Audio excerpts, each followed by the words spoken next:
Hello students, प्यारे बच्चों, आज हम छुटकी के स्कूल में चलते हैं। छुटकी और उसके दोस्त 5वीं कक्षा के बाद पहली बार स्कूल में आए हैं और 6ठी क्लास में उनका एडमिशन हुआ है। वो सब बहुत खुश हैं क्योंकि वो प्राइमरी विंग से मिडिल विंग में पहुंच गए हैं और उन सब के 5वीं कक्षा में बहुत अच्छे अंक आए हैं। पहला दिन होने के कारण सभी बच्चे बहुत खुश हैं और जैसे ही स्कूल लगता है उसके बाद वो एंट्री करते हैं। स्कूल के प्रिंसिपल ने उनके लिए एक छोटा सा सांस्कृतिक प्रोग्राम रखा है। सभी बच्चे उसका बहुत आनंद लेते हैं और स्कूल के स्टाफ द्वारा उनका बहुत अच्छे से वेलकम किया जाता है। उसके बाद सभी बच्चे अपनी अपनी क्लासों में जाते हैं। छुटकी और उसके दोस्त अपनी 6ठी क्लास में पहुंच चुके हैं, जहां पर मोना मैडम उनके पास आती है। मोना मैडम उनकी गणित की मैडम है और उनकी क्लास इंचार्ज है। मोना मैडम बच्चों के साथ खेल खेल में उनको काम करवाती हैं और बहुत खुश रहती हैं। मैडम बताती हैं कि 0, 1, 2, 3, 4, 5, 6, 7, 8 और 9 ये 10 अंक हैं जिनके साथ हमें दोस्ती करनी है। जिस प्रकार से अंग्रेजी में अल्फ़ाबेट्स और हिंदी में स्वर और व्यंजन हैं जिनको हम जोड़ जोड़ कर अपने शब्द बनाते हैं और आगे पढ़ना शुरू करते हैं, इसी प्रकार हमारे ये 10 अंक हैं जिनके ऊपर हमें गणित की संक्रियाएं जैसे योग, घटा, गुणा और भाग करना होता है। यदि हम इनसे दोस्ती कर लें तो हमारे लिए गणित में कुछ भी मुश्किल नहीं होगा। उसके बाद मैडम कहती है चलो ठीक है, अब हम एक एक्टिविटी करते हैं। मैडम 3 बच्चों को अपने पास बुलाती है और 0 से 9 तक के अंकों की 10 पर्चियां बनाती है और उन्हें एक डिब्बे में डाल देती है। उसके बाद उन तीनों बच्चों को एक एक करके आने को कहती है और 3-3 पर्चियां उन्हें उठाने के लिए बोलती है, जिसमें छुटकी, गोलू और राजू हैं। छुटकी को 3, 7 और 4 नंबर के अंक मिलते हैं। गोलू को 2, 5 और 8 नंबर के अंक मिलते हैं और राजू को 6, 1 और 0 ये 3 अंक मिलते हैं। 9 अंक किसी भी बच्चे को नहीं मिलता क्योंकि बच्चे 3 हैं और संख्याएं 10 हैं। उसके बाद मैडम उन्हें कहती है कि आप अपने अपने मिले 3-3 अंकों से इन अंकों की सबसे बड़ी संख्याएं और सबसे छोटी संख्याएं बनाइए। सबसे बड़ी संख्या के लिए सबसे पहले बड़े अंक से शुरू करना है और छोटी संख्या के लिए छोटे अंक से शुरू करना है। छुटकी को 4, 3 और 7 अंक मिले थे, तो छुटकी ने अपनी सबसे छोटी संख्या बनाई है 347 और सबसे बड़ी संख्या बनाई है 743। उसके बाद गोलू का आंसर देखते हैं। गोलू को 5, 2 और 8 अंक मिले थे। उसने सबसे छोटी संख्या 258 बनाई है और सबसे बड़ी संख्या 852 बनाई है। उसके बाद हमारे पास थर्ड पार्टिसिपेंट है, बताइए उसका क्या नाम था? बिल्कुल ठीक, उसका नाम था राजू। राजू ने सबसे बड़ी संख्या 6, 1, 0 से 610 बनाया है और सबसे छोटी संख्या में उसने सबसे आगे 0 लिख लिया और उसके बाद 1 और 6 लिखा है, परंतु उसकी संख्या 2 अंकों की बनी। तो मैडम ने पूछा कि छुटकी के अंक 3, 4 और 7 थे, गोलू के 5, 2 और 8, राजू के 0, 1 और 6। जो उन्होंने संख्याएं बनाई हैं मैडम ने उनको बोर्ड पर लिखा, सबसे बड़ी संख्या और सबसे छोटी संख्या। उसके बाद क्लास में पूछा कि बताइए क्या इन तीनों की बनाई हुई संख्याएं सही हैं? उसी वक्त सोमू ने अपना हाथ उठाया और कहा नहीं मैडम जी, राजू ने सबसे छोटी संख्या को गलत बनाया है, उसने शून्य को आगे लगा दिया। मैडम ने कहा बिल्कुल सही, यदि हम शून्य को 16 से पहले लिख देंगे तो ये 2 अंकों की संख्या होगी, इसीलिए हमें शून्य को 1 के बाद लिखना पड़ेगा, अर्थात 0, 1 और 6 से बनने वाली सबसे छोटी संख्या 106 होगी। इस प्रकार बच्चों ने सबसे बड़ी संख्या और सबसे छोटी संख्या को लिखना सीखा। उसके बाद मैडम उन्हें बताती हैं कि जब भी हमें संख्याएं दी हुई हों तो हम सबसे बड़ी संख्या और सबसे छोटी संख्या को सिर्फ अंकों को देखकर भी बता सकते हैं। हमारे पास संख्याएं दी हुई हैं 382, 4972, 18, 59,785 और 750। यदि हमको इनमें सबसे बड़ी संख्या और सबसे छोटी संख्या बतानी हो तो हम किस प्रकार बता सकते हैं? देखिए, जो सबसे बड़ी संख्या होगी उसमें सबसे अधिक अंक होंगे और सबसे छोटी संख्या में सबसे कम अधिक होंगे। अब जो संख्याएं हमें दी हुई हैं उनमें 59,785 में 5 अंक हैं और बाकी सभी संख्याओं में इससे कम अंक हैं, इसीलिए सबसे बड़ी संख्या 59,785 होगी। इसी प्रकार 18 है जो वो 2 अंकों की संख्या है, जबकि बाकी संख्याओं के अंक इससे अधिक हैं, तो सबसे छोटी संख्या 18 होगी। यदि हमारे पास सभी संख्याओं में अंक समान हों तब हम कैसे करेंगे? सबसे बड़ी संख्या और सबसे छोटी संख्या का कैसे पता लगाएंगे? देखिए, हमारे पास 4,536, 4,892, 4,370 और 4,452 दिया हुआ है और यदि हमें इसमें से सबसे बड़ी संख्या और सबसे छोटी संख्या बतानी है तो हमें क्या ध्यान रखना है? आप ध्यान से देखिए, सभी संख्याओं में अंकों की संख्या बराबर है और सभी संख्याओं का पहला अंक 4 है।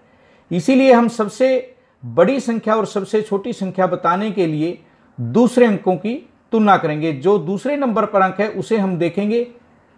पहली संख्या में दूसरे नंबर पर 5 है, दूसरी संख्या में 8 है, तीसरी संख्या में 3 है और आखिरी संख्या में 4 है। तो दूसरा सबसे बड़ा अंक 8 है जो कि 4,892 में है और सबसे छोटा अंक 3 है जो 4,370 में है। इसीलिए सबसे बड़ी संख्या 4,892 होगी और सबसे छोटी संख्या 4,370 होगी। मैडम बच्चों को क्वेश्चन दे रही हैं 15,623, 15,073, 15,189 और 15,800। इनमें सबसे बड़ी संख्या और सबसे छोटी संख्या ज्ञात कीजिए। परंतु एक चीज का ध्यान रखना है, इन चारों संख्याओं में पहले 2 अंक बराबर हैं, इसीलिए आपको तीसरे अंक की तुलना करके इसका उत्तर देना है। तो सभी बच्चों के लिए ये काम उनके लिए है, उन्हें ज्ञात करना है। उसके बाद आरोही क्रम, इसको हम अंग्रेजी में असेंडिंग ऑर्डर कहते हैं। आरोही या बढ़ते हुए क्रम का अर्थ है सबसे छोटे से शुरू करके सबसे बड़े तक व्यवस्थित करना, यानी सबसे पहले सबसे छोटी संख्या, उसके बाद उससे बड़ी संख्या, उसके बाद उससे बड़ी संख्या और इस प्रकार अंत में सबसे बड़ी संख्या को हम व्यवस्थित करें तो वो हमारा आरोही क्रम होगा। अवरोही क्रम, इसे हम अंग्रेजी में डिसेंडिंग ऑर्डर बोलते हैं। अवरोही क्रम या घटते हुए क्रम का अर्थ है सबसे बड़े से शुरू करके सबसे छोटे तक व्यवस्थित करना, यानी कि सबसे पहले सबसे बड़ी संख्या, उसके बाद उससे छोटी संख्या, उसके बाद उससे छोटी संख्या और इस प्रकार से सीरियल नंबर वाइज लास्ट में सबसे छोटी संख्या, वो हमारा अवरोही क्रम होगा। उदाहरण के लिए मैडम ने 3 बच्चों को अपने पास बुलाया जिसमें छोटू, मोनू और सोनू थे और उन तीनों बच्चों की ऊंचाई का माप लिया। छोटू की ऊंचाई 100 सेंटीमीटर, मोनू की ऊंचाई 120 सेंटीमीटर और सोनू की ऊंचाई 140 सेंटीमीटर थी। उसके बाद बोर्ड पर लिखा मैडम ने कि छोटू की ऊंचाई 100 सेंटीमीटर है, मोनू की ऊंचाई 120 सेंटीमीटर है और सोनू की ऊंचाई 140 सेंटीमीटर है। यदि हम आरोही क्रम में इसको लिखें तो सबसे पहले कौन सी संख्या आएगी? वेरी गुड, सबसे छोटी संख्या, उसके बाद उससे बड़ी संख्या और लास्ट में सबसे बड़ी संख्या। अवरोही क्रम के लिए हम इससे विपरीत चलेंगे, सबसे पहले सबसे बड़ी संख्या, फिर उससे छोटी संख्या और लास्ट में सबसे छोटी संख्या। तो इसका अवरोही क्रम में सबसे पहले 140 आएगा, फिर 120 आएगा और अंत में 100 आएगा। तो बच्चों को काम के लिए 4 बच्चों की ऊंचाई दी गई है।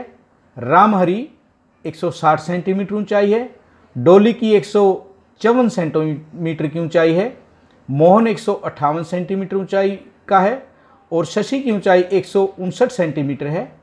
और इन्हें आरोही और अवरोही क्रम में लिखने के लिए बच्चों को दिया गया है।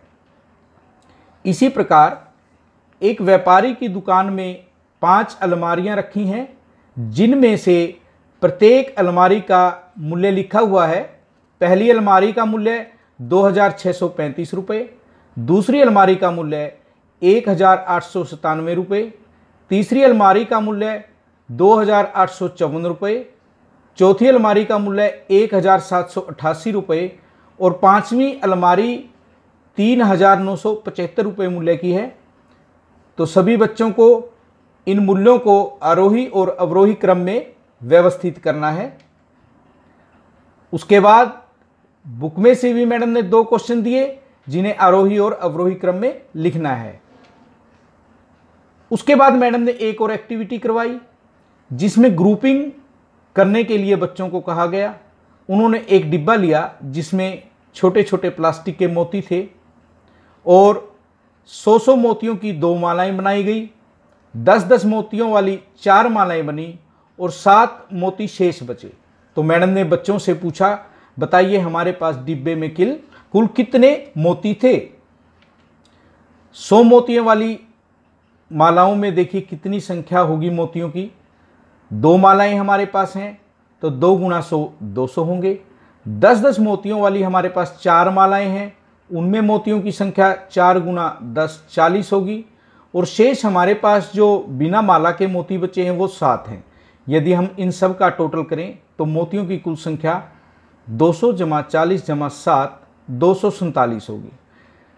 तो मेन यहाँ पर जो टारगेट था वो बच्चों को ग्रुपिंग सिखाना था कि यदि हम 100 की ग्रुपिंग करते हैं, 10 की ग्रुपिंग करते हैं तो हमारे पास इकट्ठा करके किस प्रकार हमें उनकी कुल संख्याओं का ज्ञान होगा। इसी प्रकार आगे उन्हें बताया गया यदि हमारे पास बहुत सारे नोट हैं और यदि हम उन्हें बार बार गिनेंगे तो उसमें बहुत सारा समय लगेगा और हम उनको भूल भी सकते हैं। इसीलिए आप किसी भी दुकान में जाइए या बैंक में जाइए, वहाँ पर नोटों के बंडल बनाए जाते हैं ताकि उनको व्यवस्थित ढंग से रखा जा सके और समय पड़ने पर उनको एकदम से यूज़ किया जा सके। ये देखिए यहाँ पर नोटों के बंडल बने हुए दिखाए गए हैं कि हमें बार बार उनको गिनना ना पड़े और हमारा समय भी बर्बाद ना हो। जैसे ही हमें किसी की पेमेंट देनी है तो हम उठा के एक बंडल दे सकते हैं, या हमें काउंटिंग करनी है शाम को कि हमारे पास कितने पैसे हैं, हमें उन्हें बार बार नहीं गिनना पड़ेगा। तो बच्चों को पता लगा कि मोतियों से जो माला बनाई उसमें भी ग्रुपिंग की गई है ताकि हमारे को कुल संख्या का ज्ञान हो, और नोटों को बंडल बनाकर भी ग्रुपिंग की गई है ताकि उनको सही ढंग से व्यवस्थित ढंग से रखा जा सके और बार बार ना गिनना पड़े। इसके बाद अंकों के स्थानीय मान बताए गए। हमारे पास 0 से 9 तक के 10 अंक होते हैं। क्योंकि सिर्फ एक अंक है इसे हम इकाई का अंक कहते हैं। जब हमारे 10 से गिनती शुरू हुई तो उसमें संख्या में 2 अंक आए और 10 से 99 तक की जो संख्याएं हैं वो सभी 2 अंकों की संख्याएं हैं। 2 अंकों की संख्या जब हम लिखते हैं, जो पहला अंक हमने लिया वो इकाई का था और उससे बाईं ओर जो अंक हम लिखेंगे उसको दहाई का अंक कहते हैं, क्योंकि 2 अंकों की संख्या है और 10 से शुरू हुई है। उसके बाद 3 अंकों की संख्या 100 से शुरू होती है और 999 तक आती है।